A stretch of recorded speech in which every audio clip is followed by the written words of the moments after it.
할렐루야. 한 주간 평안하셨습니까? 우리 좌우 앞뒤에 계신 분들 얼굴 보시면서 우리 환하게 인사하겠습니다. 잘 오셨습니다. 예. 네. 잘 오셨습니다. 제가 오늘 되게 이렇게 반가우신 것 같아요. 제가 지난주일 벚꽃이 몽우리가 졌다고 했는데 엊그제부터 벚꽃이 날리기 시작하더라고요. 이제 다음 주면 다 떨어질 것 같습니다. 마지막 벚꽃 아름다운 그 모습들을 마음껏 만끽하시고 주님께서 주신 이 기쁨들을, 날들을 감사함으로 채워 가시기 바랍니다. 오늘은 교회력 절기상 부활절 셋째 주일입니다. 어떤 분은 부활절이면 부활절이지 뭐 셋째 주일은 또 뭔가 싶을 거예요. 목사님 장로교가 아닌가? 다른 데서 오셨나? 곧 5월이 다가오는데 5월에는 어버이날이 있어요. 어버이날은 1년에 딱 하루만 우리 부모님의 사랑에 감사하라는 그런 날이 아니죠.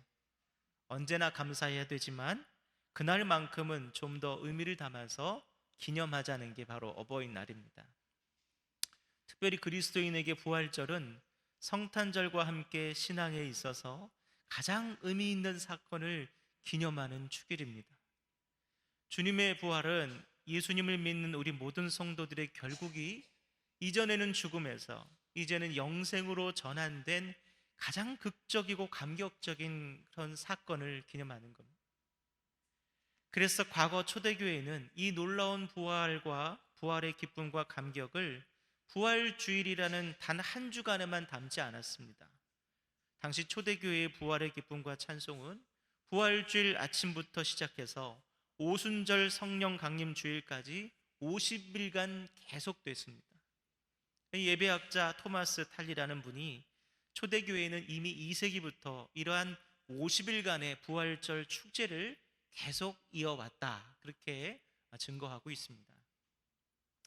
그처럼 초대교회가 주님의 부활을 이 7주간이라는 결코 짧지 않은 기간 동안 날마다 경축하면서 부활의 기쁨과 감격을 누리며 당시 세상 가운데 주님의 부활의 메시지를 선포했듯이 오늘날 우리 교회와 성도들 또한 부활절을 단지 그 하루만 특별한 날로만 여기지는 않아야 할 것입니다. 무엇보다도 우리는 주님의 부활에 대한 기념이 50일 동안 이어지면서 마침내 성령 강림절의 대역사로 나타났다는 것을 기억해야 할 것입니다. 즉 주님의 부활은 종착이 아니라 또 다른 하나님의 대역사의 시작이라는 거예요. 여러분, 이제 하나님의 역사가 우리 가운데 그 부활의 역사가 시작되어서 성령의 충만한 놀라운 대역사로 열매 맺기를 우리는 기다려야 되는 것입니다. 때문에 오늘 저는 우리 부활의 주님께서 당시 제자들에게 나타나셔서 베풀어 주신 그것들이 무엇인가, 그것을 함께 살펴보면서 이제 얼마 후 다가올 성령 강림절까지 이 부활절 기간을 어떤 태도로, 어떤 마음으로 보내야 합당할지에 대해서 말씀드리고자 합니다.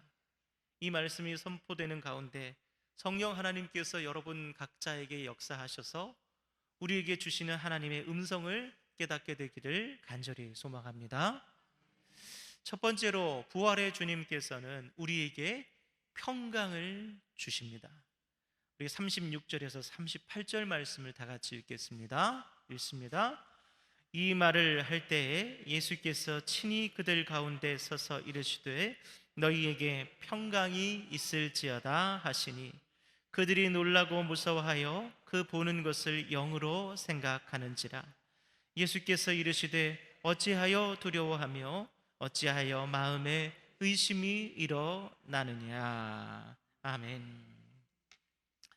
여러분이 읽으신 본문 말씀을 통해서 알 수 있듯이 부활하신 주님께서 제자들을 처음으로 만나서 가장 먼저 하신 말씀은 너희들 왜 나 고난당할 때 도망갔느냐, 내가 3년 동안 너희를 그렇게 키웠느냐, 이런 비난과 원망이 아니었습니다. 부활의 주님께서 제자들을 만나서 첫 번째로 하신 말씀은 무엇입니까? 샬롬이 샬롬, 너희에게 평강이 있을지어다.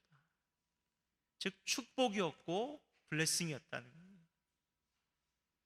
여기서 평강을 뜻하는 히브리어 샬롬은 마음이 평안하다는 뜻이 아닙니다. 감정이나 이런 내적 갈등이 없다는 그런 뜻이 아니에요. 여기서 말하는 샬롬은 어떤 상대방과 전쟁이나 분쟁이나 갈등이나 원수진 일 없이 아주 원만한 관계에 있다는 것을 말할 때 쓰는 것이 샬롬이에요. 즉 전쟁이 없는 상태가 샬롬인 겁니다. 즉 예수님께서 말씀하신 샬롬은 하나님과 우리 사이가 서로 이제 원수된 것 없는 화목한 상태다라는 것을 선언하신 거예요. 우리 로마서 5장 10절 말씀을 읽어보시겠습니다. 우리 함께 다 같이 읽겠습니다.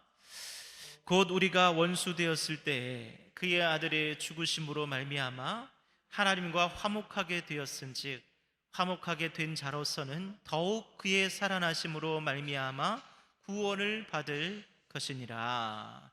아멘. 사도 바울은 예수님께서 십자가에서 죽으시기 전에는, 그리고 부활하시기 전에는 하나님과 우리 사이가 서로가 뭐였다고 말했습니까? 원수였다고요. 그 이유가 무엇입니까? 바로 우리가 저지르고 있는 죄 때문이란. 반만 년 동안 한민족이었던 남북한이 서로 총칼을 맞대고 70년이 넘게 대치하고 있습니다. 지금 그 이유가 무엇입니까? 바로 북한이 형제이자 동족인 남한을 무력으로 침공한 그 죄 때문이에요. 그로 인해 동족 간의 수많은 인명을 상하게 한 그 죄 때문이에요. 그럼에도 반성하거나 참여하지 않고 여전히 통일과 평화를 바라는 이 남한의 염원을 번번이 기만하고 외면한 그 죄 때문이에요. 그래서 남북한은 동족이지만 언제든지 전쟁이 터지면 또다시 서로를 향해 총질을 해야 될 원수의 상태이게 된 겁니다. 그와 같이 예수님께서 십자가에 죽으시기 전까지, 그리고 부활하셔서 우리에게 나타나시기 전까지 우리는 하나님과 아직 전시 상태라고 할 수 있었습니다.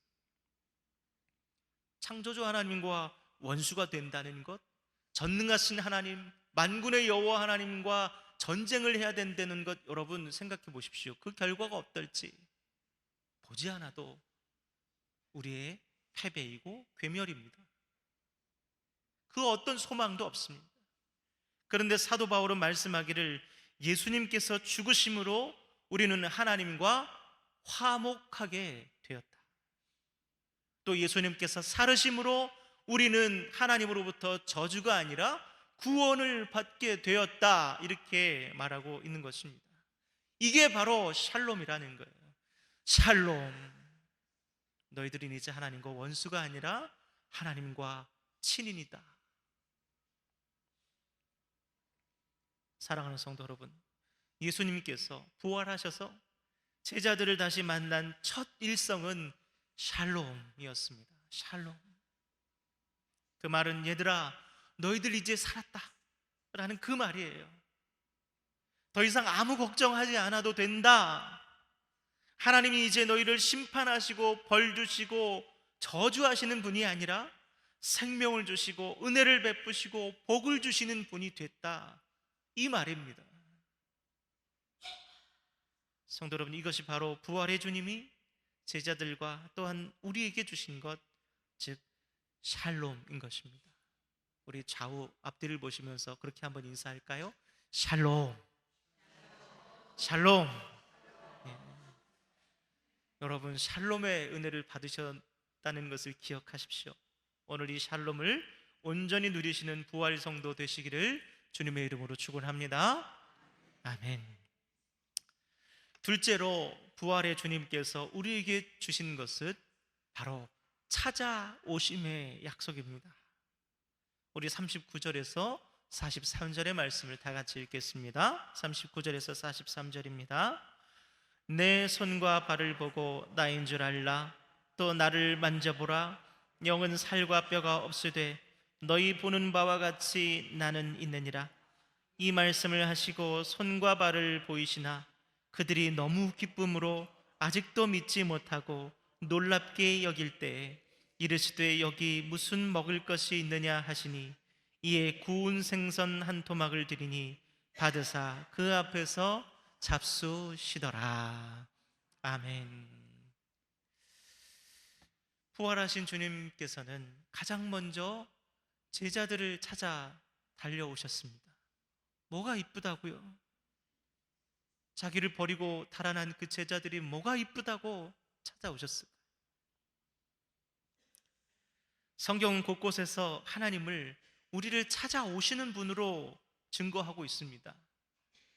우리 기독교가 다른 종교와 다른 점 중 하나는, 우리 기독교는 구도의 종교가 아니에요. 도를 찾아 나서는, 방방곡곡 산을 헤집고 다니는, 끊임없이 막 간구하고 기도하고 선을 행해서 도에 다다르는 그런 종교가 아니라는 거예요. 우리 기독교는 임재의 종교입니다. 하나님께서 내려오시는 종교, 찾아오시는 종교, 다가오시는 종교가 바로 우리 기독교예요. 즉, 인간이 하나님을 찾아 헤매는 것이 아니라 하나님께서 스스로 말씀 안에서, 이스라엘의 역사 안에서, 그리고 예수 그리스도를 통해서 우리를 찾아오셨다는 거예요. 하나님은 하나님의 하자도 알지 못하던 아브라함을 찾아오셔서 그를 믿음의 조상으로 만들어 주셨습니다. 하나님은 이집트의 노예로 400년간 신음하던 이스라엘 백성을 찾아오셔서 그들을 출애굽의 역사를 통해 이끌어내셨습니다. 하나님은 죄로 인해서 영영 죽을 수밖에 없는 우리 모든 인간에게 참 사람이 되셔서 찾아오셨습니다.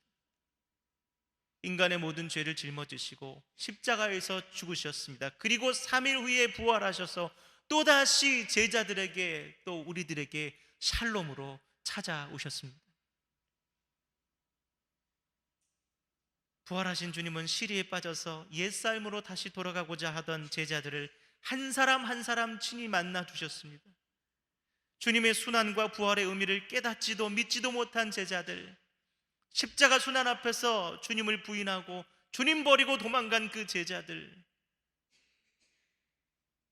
예수님을 따르기 이전의 삶으로 돌아가고 있는 엠마오의 길목에서 믿음의 철저히 실패한 그들에게 주님은 찾아가셨습니다.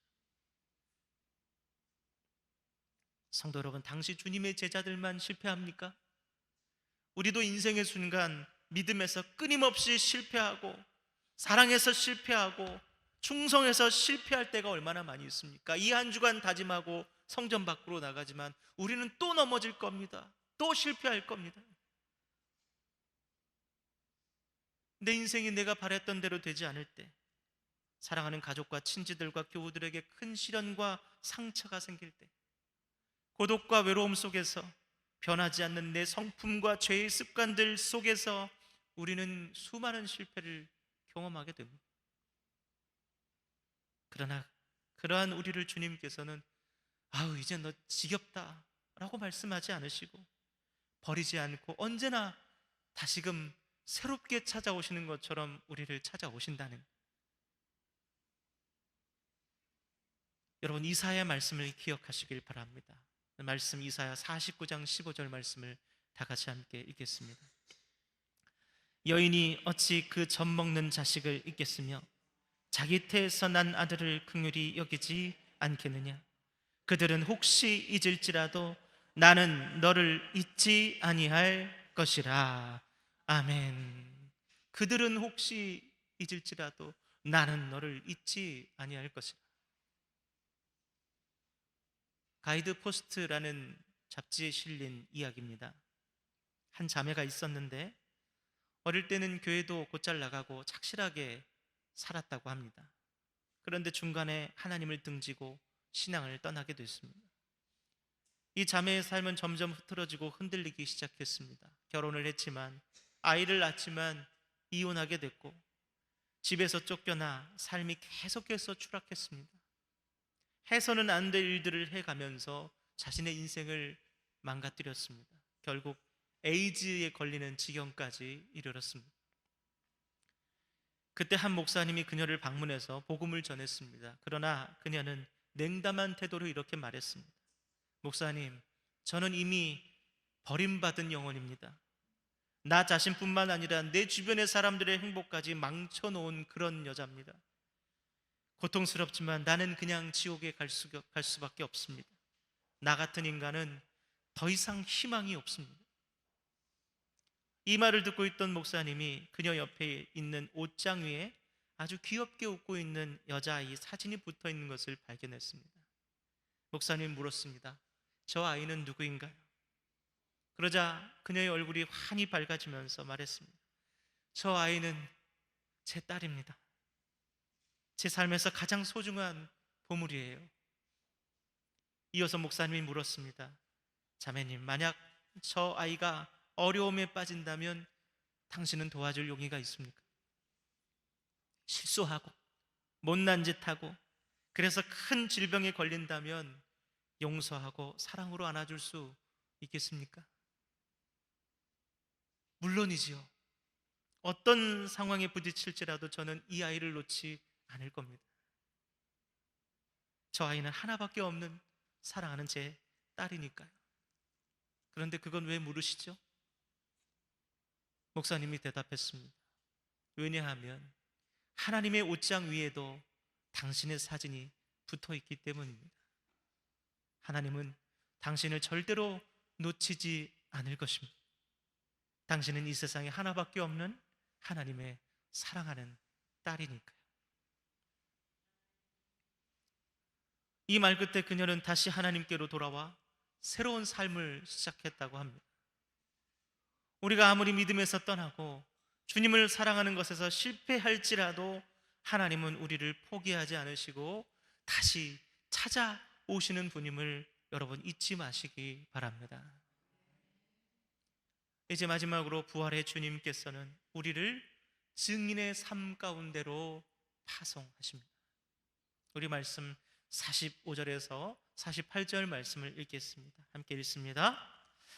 이에 그들의 마음을 열어 성경을 깨닫게 하시고 또 이르시되 이같이 그리스도가 고난을 받고 제3일에 죽은 자 가운데서 살아날 것과 또 그의 이름으로 죄 사함을 받게 하는 회개가 예루살렘에서 시작하여 모든 족속에게 전파될 것이 기록되었으니 너희는 이 모든 일의 증인이라. 아멘. 앞서 말씀한 대로 예수님께서는 믿음에서 실패한 제자들을 찾아오셔서 샬롬의 은혜를 통해 그들을 회복시켜 주셨습니다. 그리고 45절을 보면 예수님께서는 그들의 마음을 열어서 성경을 깨닫게 해 주셨다, 이렇게 증거하고 있습니다. 여러분, 이것은 무슨 말입니까? 이전까지 주님의 제자들이 예수님께서 수년 동안 가르쳐온 그 복음을 제대로 이해하지를 못했다는 거예요. 그래서 예수님께서 십자가에서 죽으시고 나는 사흘 만에 다시 되살아날 거야 라는 그 말씀 한두 번 하신 게 아닙니다. 수없이 반복적으로 하셨음에도 그 모든 것이 구약 성경에 예언된 그대로 될 것이라고 그토록 말씀해 주셨음에도 그들은 하나도 제대로 알아듣지를 못하고 기억해내지를 못했습니다. 그래서 예수님의 죽음 앞에 그들은 당황했고 절망했고 그들은 무너져 버린 것입니다. 부활하신 주님께서는 제자들을 다시 만나서 예전에 제자들에게 말씀하셨던 그 말씀들과 또 주님이 고난당하시고 죽으신 사건들과 부활하신 그 모든 사건들을 바로 온 세상을 구원하시는 하나님의 구원 사건으로 종합해서 다시 한번 설명을 해주셨습니다. 옛날에 내가 했던 말씀 기억하느냐? 내가 죽었다가 살아난 일이 바로 그 말씀인 줄 이제 기억하느냐? 그게 바로 여러분 복음이라는 거예요. 세간에 사람 고쳐 쓰는 거 아니라는 그런 말이 있어요. 잘 안 바뀐다는 거예요. 그런데 우리 주님은 철저히 실패하고 좌절한 제자들을 버리지 않으시고 그들을 다시 찾아오시고 다시 가르치시고 다시 회복시키셔서 온 세상을 구원하시는 하나님의 구원의 소식인 복음의 증인으로 고쳐 쓰셨다는 거예요. 여러분, 그와 같이 저와 여러분도 하나님께서 고쳐 쓰실 것입니다. 고쳐 쓰실 것입니다. 성도 여러분, 그처럼 믿음의 회복은 단지 회복으로만 끝나서는 안 됩니다. 하나님이 우리의 믿음을 회복시켜 주시는 그 이유는 하나님의 구원의 놀라운 은혜가 우리의 삶을 통해서 증거되기를 원하시기 때문입니다. 아, 나 회복됐어, 이제 행복해야지. 그게 아니고 내가 왜 행복해졌는지 그 이유들을 사람들에게 증거한다는 거예요. 하나님은 나에게 주신 은혜가 내 안에서만 머물지 않고 가정과 교회와 세상으로 흘러가기를 지금도 바라고 계십니다. 그게 바로 증인의 삶인 것입니다. 여러분은 증인입니다. 믿으십니까? 여러분은 증인입니다. 증인이란 본 것을 말하는 사람입니다. 자기가 보고 듣고 경험한 것을 있는 그대로 증거하는 사람. 법정에 서는 증인에게 여러분 무슨 고상한 지식이 필요합니까?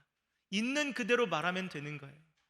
여러분이 주님의 증인이 되시기 위해서 굳이 신학을 공부할 필요가 없습니다. 굳이 말을 잘하는 기술을 따로 훈련할 필요가 없습니다. 목사님, 저는 교회 다닌 지 얼마 안 돼서 증인이 되기는 부족한데요, 아무런 문제가 되지 않습니다. 우리는 각자의 자리에서 하나님께서 내게 주신 그 은혜를, 나를 회복시켜 주신 그 은혜를 투박하지만 있는 그대로 진실하게 증거하면 되는 것입니다. 그게 전도고 그게 증인의 삶인 거예요. 나 요즘 교회 다니니까 너무 좋아, 이 한마디도 여러분 증인이라는 거예요.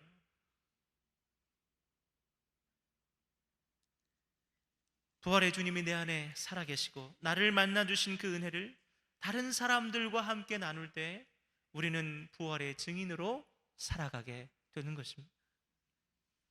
사랑하는 성도 여러분, 지금도 죄와 사망의 권세 아래 신음하는 사람들이 너무나 많이 있습니다.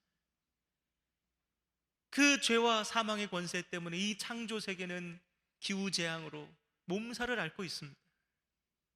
우리 부활의 증인들의 삶에서 흘러나오는 그 십자가의 능력과 소망의 복음을 이 멸망해가는 세상이 간절히 애타게 기다리고 있음을 여러분 기억하시기 바랍니다.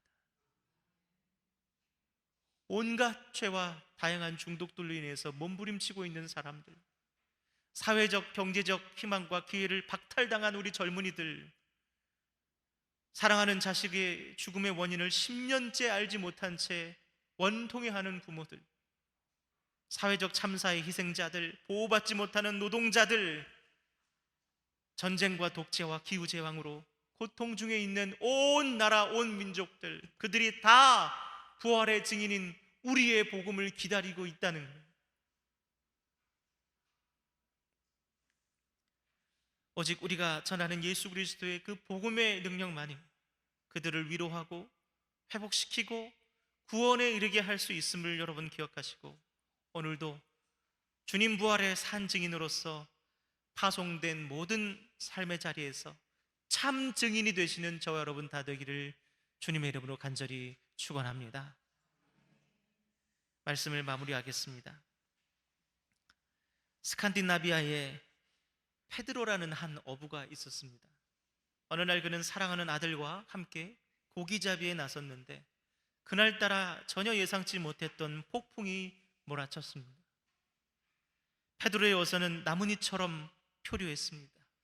칠흑 같은 밤, 페드로는 그 파도와 강풍에 맞서서 몇 시간 동안을 온 힘을 다해 싸웠으나 방향과 기력을 잃어버렸습니다. 그리고 포기하게 됐습니다. 어디로 노를 져야 될지도 몰랐습니다.